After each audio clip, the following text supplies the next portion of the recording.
Assalamualaikum warahmatullahi wabarakatuh. Kami dari kelas 1B program studi D3 Teknik Konstruksi Sipil Politeknik Negeri Ujung Pandang ingin mempresentasikan hasil kerja kelompok kami mengenai teknologi jalan, yaitu perkerasan jalan lentur dan perkerasan jalan kaku.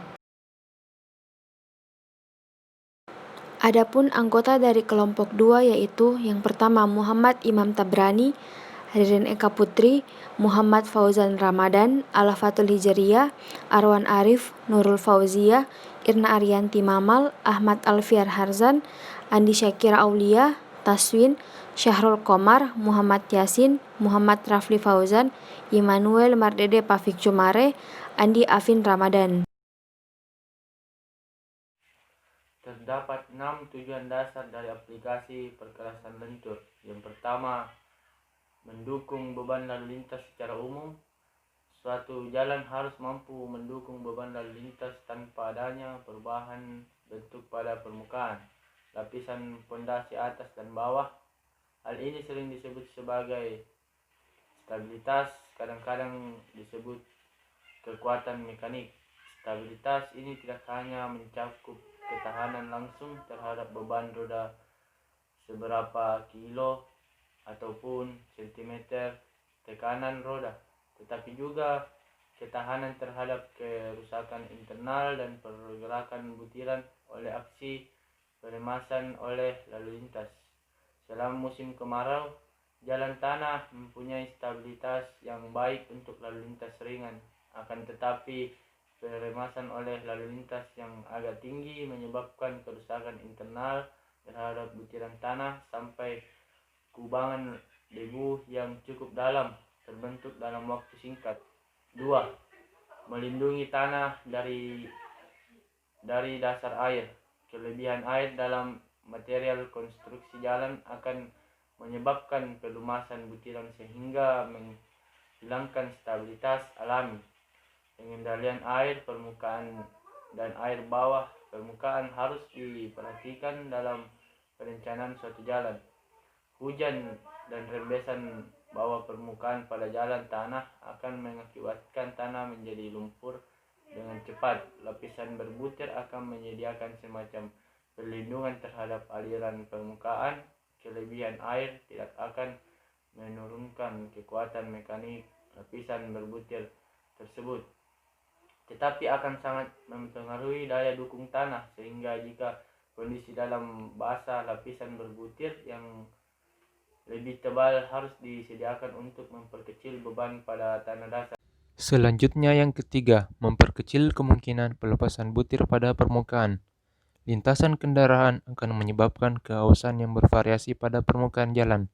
Keausan ini bervariasi mulai dari abrasi langsung pada permukaan yang keras sampai pada pelepasan butiran debu dan pelepasan butiran yang lebih besar. Selanjutnya yang keempat, memberikan tekstur permukaan yang memadai. Tekstur permukaan harus aman untuk kendaraan pada umumnya dan harus cukup mulus untuk kenyamanan maupun umur roda. Jalan tanah tidak pernah memberikan tekstur permukaan yang memadai pada setiap saat. Permukaan jalan menjadi licin jika basah dan kelebihan air akan segera membentuk alur dan lubang yang membahayakan dan merusak kendaraan. Permukaan jalan dengan material berbutir umumnya belum dapat memberikan tekstur yang baik. Pelepasan material dapat menyebabkan tergelincir pada kecepatan tinggi. Permukaan yang mulus sulit untuk dipertahankan dan lubang, alur dan ketidakrataan berkembang selama periode waktu tertentu. Poin kelima, lentur terhadap lapis tanah dasar. Jalan tanah umumnya menyesuaikan kelenturan terhadap lendutan tanah dasar, karena semua material jalan adalah sejenis. Adalah hal yang mudah untuk mempertahankan kemulusan permukaan dengan pisau grader pada cuaca yang cocok. Permukaan berbutir dapat menyesuaikan kelenturan terhadap lendutan tanah dasar. Permukaan agaknya dapat dibentuk kembali ke bentuk semula. Permukaan beraspal adalah relatif lentur dan akan menyesuaikan kelenturan terhadap berbagai pondasi. Permukaannya tidak mudah dibentuk kembali seperti halnya jalan tanah atau jalan dengan material berbutir. Tetapi jalan beraspal dapat ditambal atau dilapis ulang agar kembali ke bentuk semula. Selanjutnya, poin ke-6, tahan terhadap cuaca.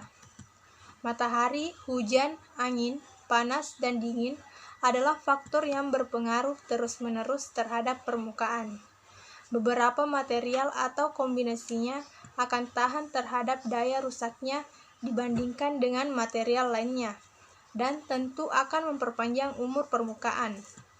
Air dan angin pada jalan tanah adalah perusak terbesar dibandingkan pengaruh cuaca lainnya. Pengaruh cuaca pada jalan dengan material berbutir sangatlah kecil. Pengaruh lalu lintaslah yang terbesar, sehingga pemeliharaan dan frekuensi tinggi dan penambahan material baru diperlukan. Matahari, angin, dan variasi temperatur akan berpengaruh pada material beraspal, dan pengaruh ini harus dipertimbangkan. Material beraspal dapat mempertahankan daktilitas dan ikatan antar material, sehingga dapat memberikan umur yang panjang terhadap permukaan.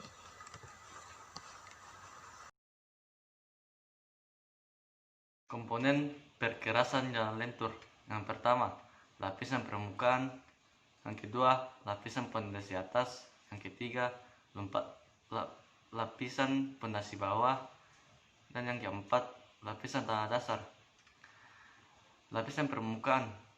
Lapisan permukaan terdiri dari lapisan beraspal. Kemudian lapisan pondasi atas dapat terbuat dari lapisan beraspal, bahan berbutir, bahan yang distabilisasi dengan semi atau kapur. Kemudian yang ketiga, lapis pondasi bawah dapat terbuat dari lapisan beraspal, bahan berbutir, bahan yang distabilisasi dengan semen atau kapur. Dan yang terakhir adalah lapisan tanah dasar. Lapisan tanah dasar tebal tak terhingga.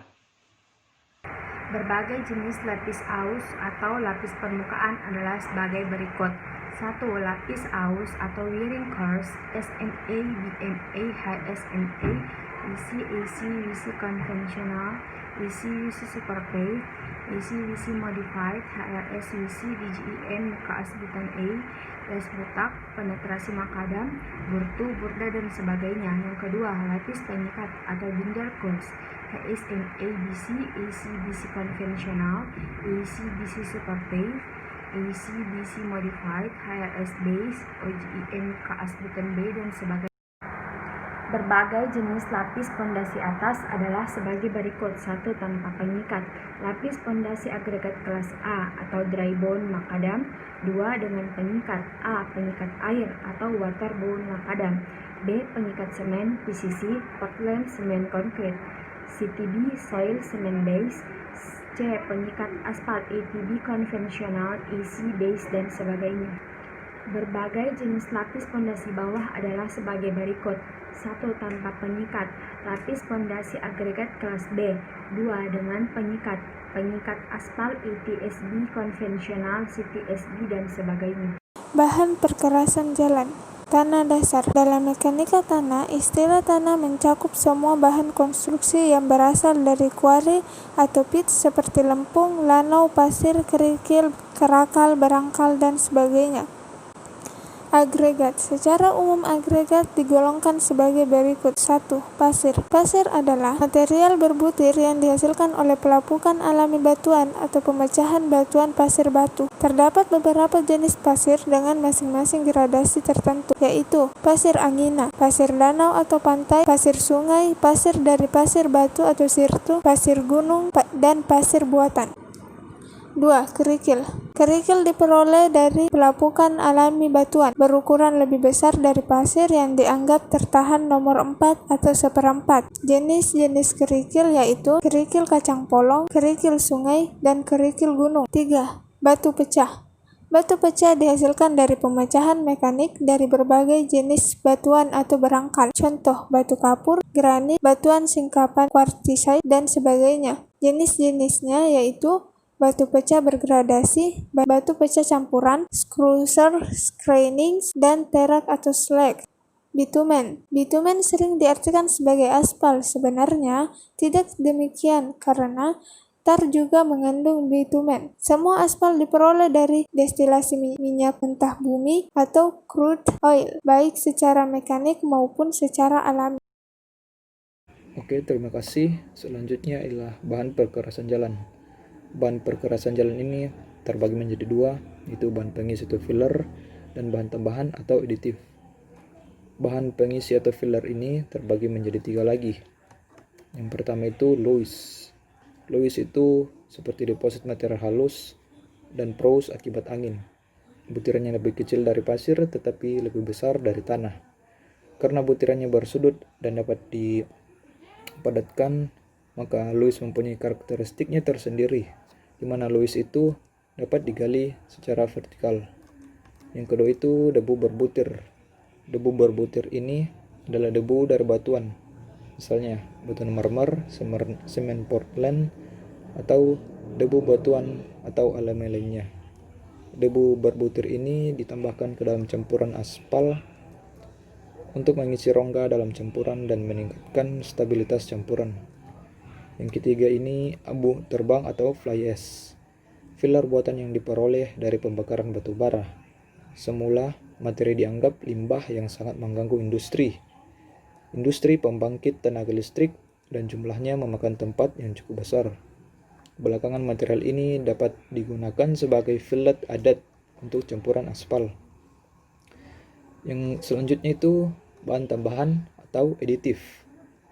Bahan tambahan aditif ini berfungsi sebagai yang pertama itu daya lekat. Disebut sebagai stripping agent, digunakan untuk meningkatkan daya lekat batuan jenis silikat, di mana kelekatan agregat terhadap aspal tidak memenuhi syarat kurang dari 95%. Fungsi selanjutnya yang kedua itu ialah titik lembek. Banyak jenis aditif yang dapat menaikkan titik lembek seringkali disebut modifier, karena mengubah sifat-sifat atau properties aspal ke tingkat yang lebih baik. Yang ketiga itu, fungsi yang ketiga adalah modulus. Modulus ini banyak jenis modifier yang dipasarkan untuk meningkatkan sifat-sifat campuran aspal sehingga dapat lebih tahan terhadap beban, berat, dan lebih awet karena umurnya lebih panjang. Sekian, terima kasih. Selanjutnya, jika mutu pelaksanaan tidak memenuhi syarat, maka 1. Campuran aspal. A. Suhu campuran lebih besar dari 165 derajat Celcius. Terjadi perubahan sifat-sifat kimia aspal sehingga cepat getas. B. Pemadatan kurang. Kepadatan yang diperoleh kurang, maka stabilitas kurang dan rongga udara besar sehingga kekuatan menurun dan cepat getas. 2. Lapisan pondasi agregat. Pemadatan kurang, kepadatan yang diperoleh kurang, maka CBR akan turun drastis atau tidak linear sehingga daya. Jika mutu material tidak memenuhi syarat, maka 1. Campuran aspal. A. Stabilitas rendah, maka conturgation atau keriting atau sofing atau sungkur akan terjadi. B. Marshall coefficient tinggi, campuran mudah retak karena agak kaku. C. Rongga udara tinggi, mudah teroksidasi sehingga mudah getas.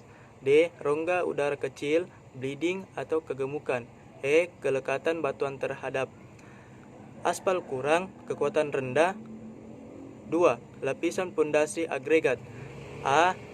CBR rendah, lapisan beraspal di atasnya cepat retak, maka umur berkurang. B. Abrasi agregat tinggi atau PP, agregat mudah pecah, maka interlocking hilang sehingga kekuatan menurun.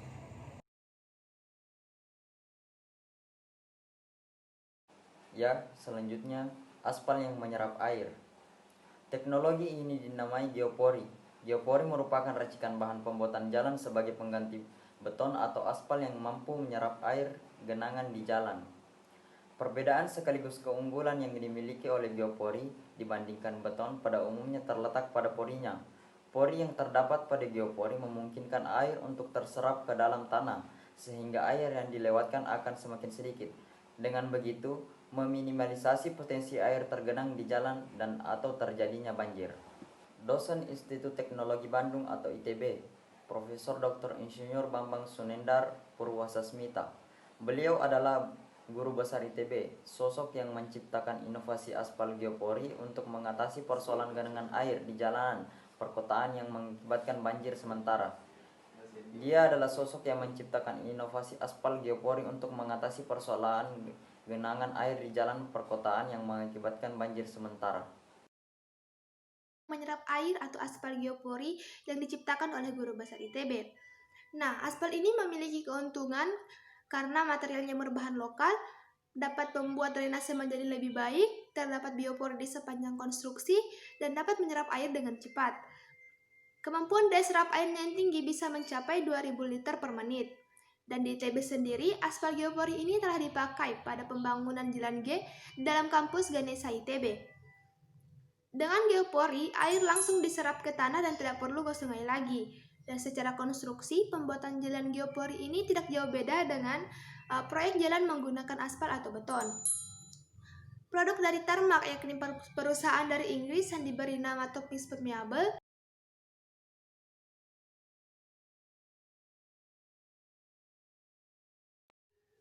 Nah, dapat dilihat di layar HP Anda, video yang terputar sekarang adalah contoh gambaran aspal geopori. Nah, jalan geopori ini merupakan solusi untuk mencegah banjir saat musim hujan. Seperti yang kita ketahui bersama, salah satu yang menjadi masalah terbesar di Indonesia yaitu banjir. Nah, seperti yang kita ketahui juga, biasanya air hujan yang biasanya menggenang di atas aspal, airnya akan mengalir ke sungai. Namun, beda halnya dengan aspal geopori ini, yang dimana jika terjadi hujan, airnya akan menyerap ke aspal dan menyerap ke tanah yang ada di bawahnya. Nah, aspal ini mampu menguras 4000 liter air dalam 60 detik. Luar biasa bukan? Nah, menurut kami, aspal geopori ini akan sangat bagus jika dibuat di Indonesia, khususnya. Selanjutnya kita beralih ke contoh inovasi teknologi jalan di bidang perkerasan jalan kaku. Setelah berdiskusi dengan teman kelompok kami, hasil inovasi yang kami dapatkan ada dua, yaitu yang pertama, tanah dasar dicampur dengan belerang, dan kedua, perkerasan jalan dengan agregat beban pembongkaran. Baik, perbedaan prinsip antara perkerasan lentur dan kaku adalah modulusnya. Yang pertama, modulus perkerasan kaku tinggi. Deformasi yang terjadi kecil, maka distribusi beban melebar sehingga tebal yang diperlukan tidak terlalu tebal. Yang kedua, modulus perkerasan lentur rendah. Deformasi yang terjadi besar, maka distribusi beban mengkerucut kecil sehingga tebal yang diperlukan besar. Lagi pula, modulus perkerasan lentur sangat sensitif terhadap perubahan temperatur dan waktu pembebanan. Komponen perkerasan kaku. Pertama, beton semen kurang lebih K400 atau yang dibutuhkan sebenarnya flexural strength kurang lebih 45 kg per cm kubik. Tebal beton semen sangat bergantung pada flexural strength. Selanjutnya subbase. Tidak harus ada, biasanya digunakan semen tread subbase atau CTSB atau lean concrete. Subgrade CBR tidak terlalu berpengaruh terhadap beton semen. Sekian.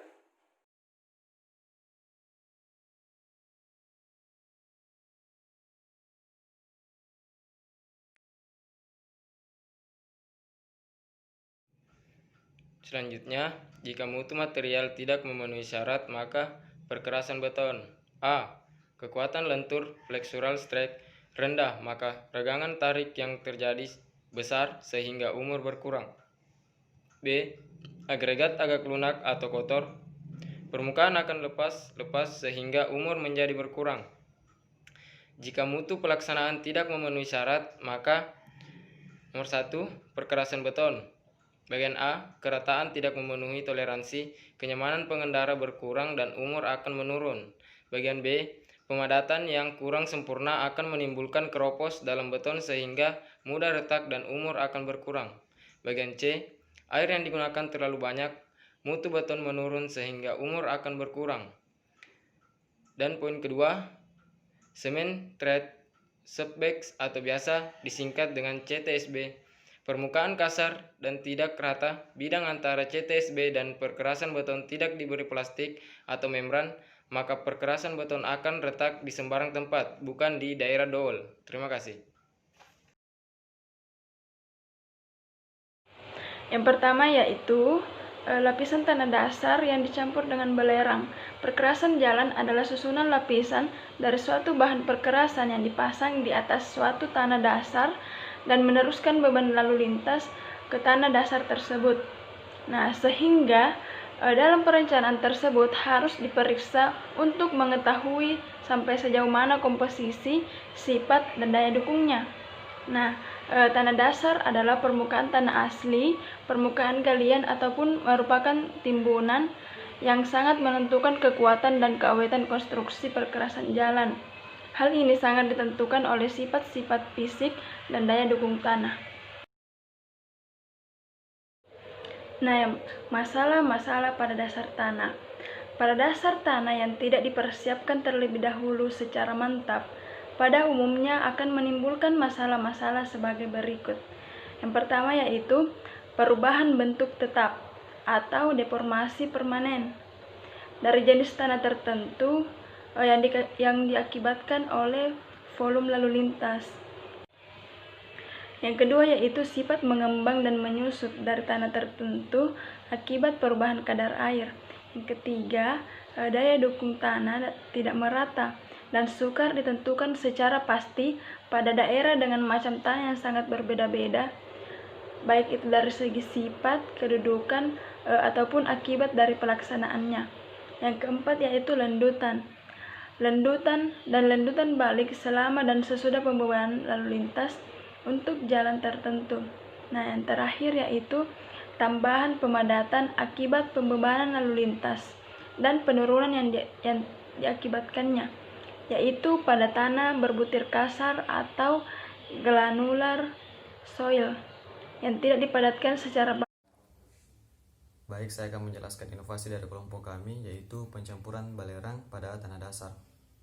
Untuk memperbaiki sifat-sifat fisik daya dukung tanah dasar, sehingga diperoleh persyaratan tanah dasar yang dianjurkan, maka dapat diperbaiki dan ditingkatkan sifat-sifat fisiknya dengan berbagai cara. Dan salah satu cara umum yang digunakan adalah cara stabilisasi tanah, baik stabilisasi mekanis maupun kimia, dengan material lain yang lebih baik atau membongkar dan mengganti seluruh bongkaran atau galian dengan material yang lebih baik kemudian dipadatkan dengan alat yang sesuai. Sedangkan stabilisasi kimia dengan cara menambahkan atau memberi tanah bercampur berupa kapur, semen, dan bahan kimia lainnya. Banyaknya bahan kimia yang dibutuhkan untuk campuran harus ditentukan terlebih dahulu melalui percobaan di laboratorium. Metode stabilisasi tanah yang digunakan di sini adalah stabilisasi tanah menggunakan bahan kimia berupa sulfur atau belerang. Stabilisasi tanah dengan belerang yaitu mencampur tanah dengan belerang yang sudah dihancurkan menjadi bubuk atau yang telah dilelehkan pada lokasi pekerjaan di lapangan untuk merubah sifat-sifat tanah tersebut menjadi material yang lebih baik yang memenuhi ketentuan sebagai bahan konstruksi yang diizinkan dalam perencanaan. Sifat-sifat belerang. Belerang berwarna kuning pucat yang solid, lembut dan tidak berbau, tidak larut dalam air. Ketika dibakar dan mencapai 119 derajat, belerang akan melebur mencair, dapat mengeras dan cepat dan mudah mengeras, mudah dikerjakan, mempunyai ikatan yang bagus dengan batu dan tanah. Jadi saya itu akan mencampurkan tanah dasar dengan belerang sehingga kekuatan geser tanah dasar itu berkurang. Kekuatan geser tanah itu berkurang dan